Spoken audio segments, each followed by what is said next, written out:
I don't know why I'm writing this. Maybe to get it off my chest, or maybe just to see if anyone else has experienced something like this. But I swear, this really happened to me. A couple of years ago, I moved into a small apartment in a not-so-great part of town. It was cheap and I was desperate. It was one of those old buildings, the kind where you can hear your neighbors through the thin walls, where the pipes creak, and where the floors always feel just a little bit slanted.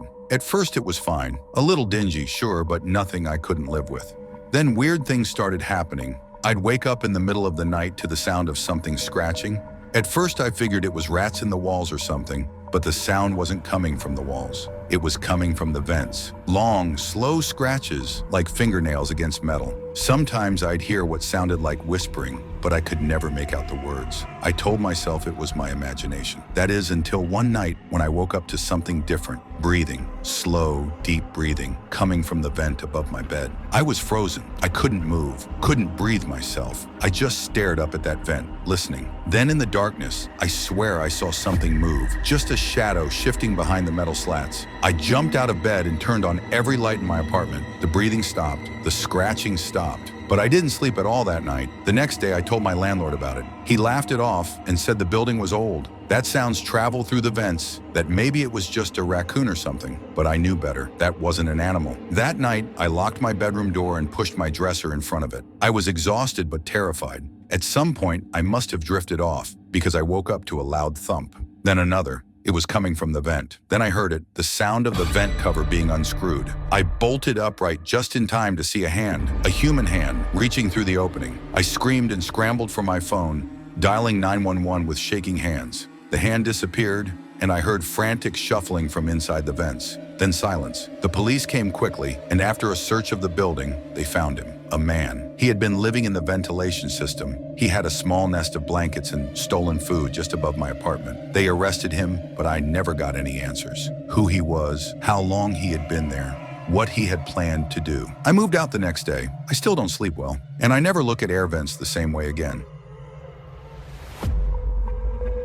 When I was little, maybe 7 or 8, I used to stay at my grandparents' house a lot. They lived in this old, creaky house out in the countryside, the kind with weird noises at night and furniture that seemed to groan when you walked past it. But I never felt scared there, at least not until one particular night. My grandparents had an old vanity mirror in the guest room where I slept.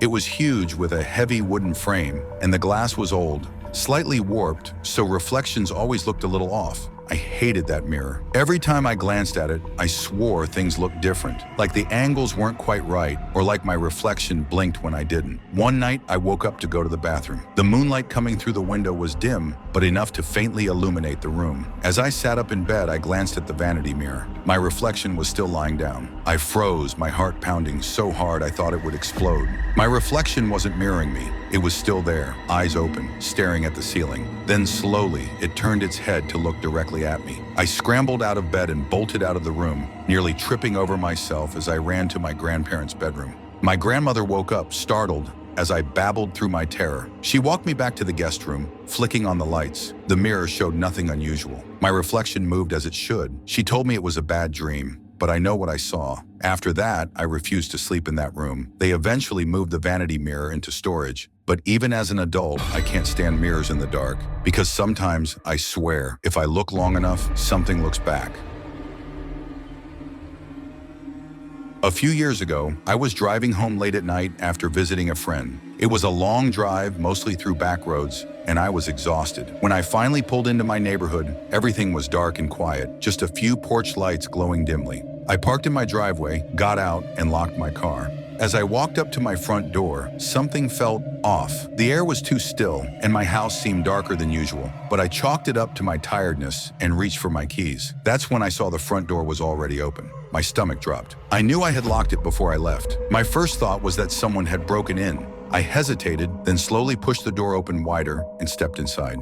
Everything looked normal at first. Same furniture, same layout, but something was wrong. It took me a second to realize what it was. The pictures on the walls, they weren't mine. I felt my blood run cold. I turned toward the living room, and that's when I saw them. 2 people sitting on the couch staring at me. They weren't moving, they weren't blinking, and they weren't alive. I don't know how long I stood there, paralyzed with fear, before I noticed the smell. A deep, rotting stench filled the air. I took a step back, my foot hitting something on the floor. I looked down and saw a framed photo. It was a picture of them. And in the background, through the window, was me, standing outside looking in. I ran. I don't remember how I got back to my car, how I got the engine started, or how I made it to a friend's house. But when the police arrived, the house was empty. No bodies, no photos, and worst of all, it wasn't even my house.